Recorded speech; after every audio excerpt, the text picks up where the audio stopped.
Day after day, I go through what I call the paternal motions. Basically, it's this thing I do where I test my son while he tests me.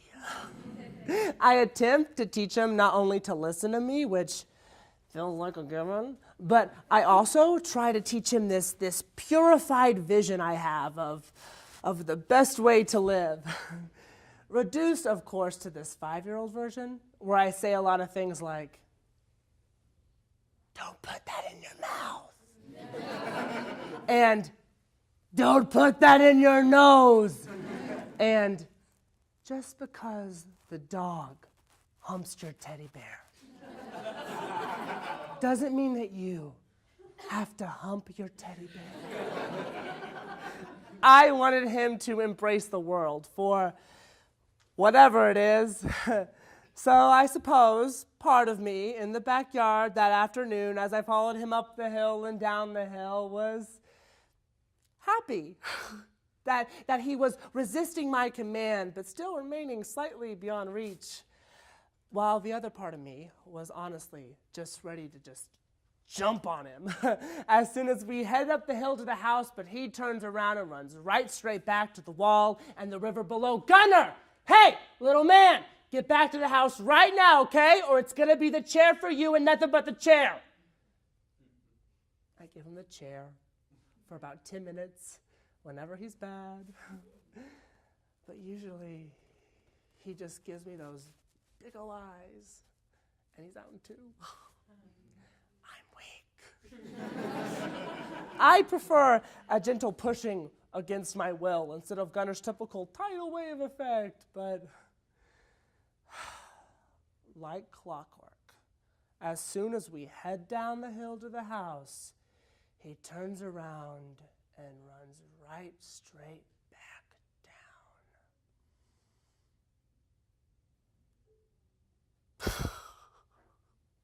God.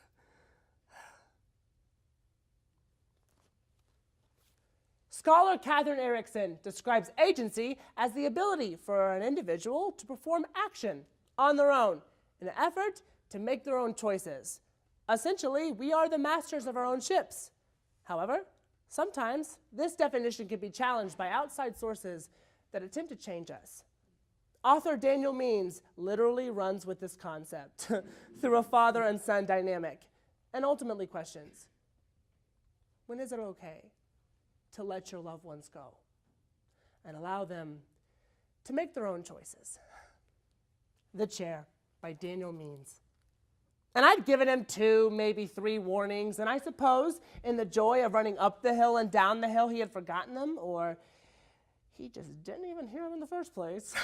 So I take several deep breaths and several steps back, and I allow him to make his own choices.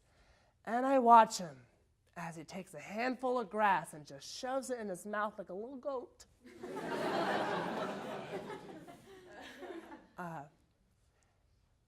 We live right behind a river, and that's why I'm so cautious with him when we're outside. It's scary living behind that much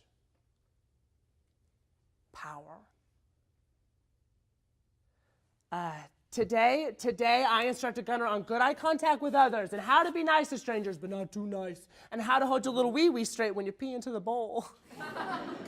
And now I'm here watching him roll around the grass like a little idiot, knowing, like always, right in the back of my mind that one day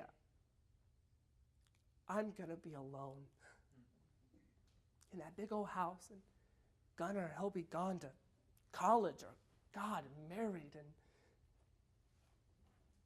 and days like this will just be sucked into this vortex, and he'll forget them, but I won't. And that makes me a little sad. But it's not that I feel bad for myself.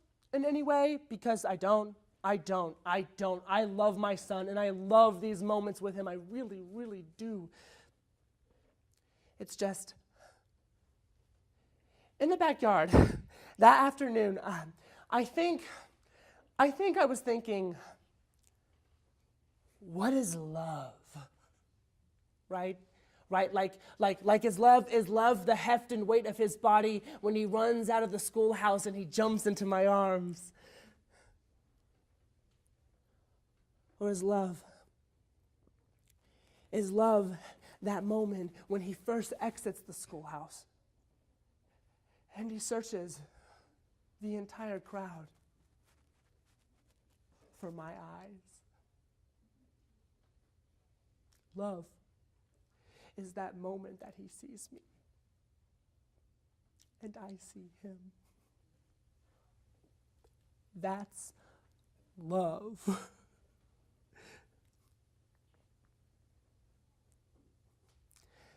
And I hadn't been paying attention for 2-3 seconds, but by the time I looked back, he had already started running straight back down to the wall and the river, and I screamed, Gunner, get back here right now, or it's going to be the chair for you. But he didn't listen. He never listened. He just started his little tiptoe tightrope walk across the wall, and I screamed, Gunner! And he looks at me and he goes, which made me really mad. So I start stomping down the hill like some sort of ogre dad, screaming, Gunner!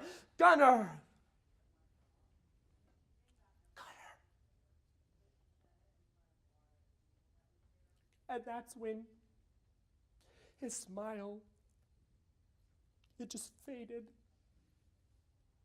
And his hands, they flew up in the air.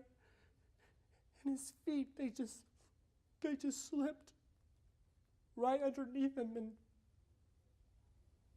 And I watched as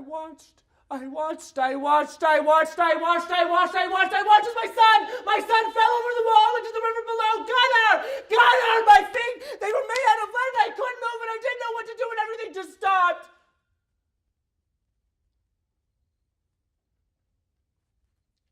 And that's when I heard him scream. And that sound, it just echoed for miles and miles past all the little towns filled with all the little boys and their little fathers. And I felt, hearing it, this sadness that not only came from the inability to get to him on time, but something much deeper. Something that I would later realize came from the fact that when he looked at me, right before he fell over, his eyes seemed to scream, my feet have failed me. Daddy, you failed me. You failed me. And then everything just started. And I flew down the hill like a bullet, and I got to the wall, and I looked over, and I saw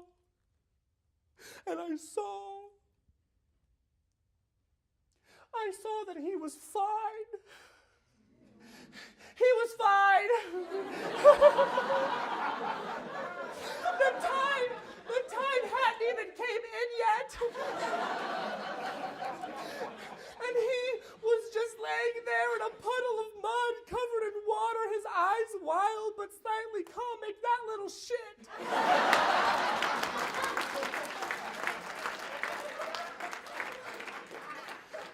And he was staring straight at me, establishing this perfect moment of good eye contact.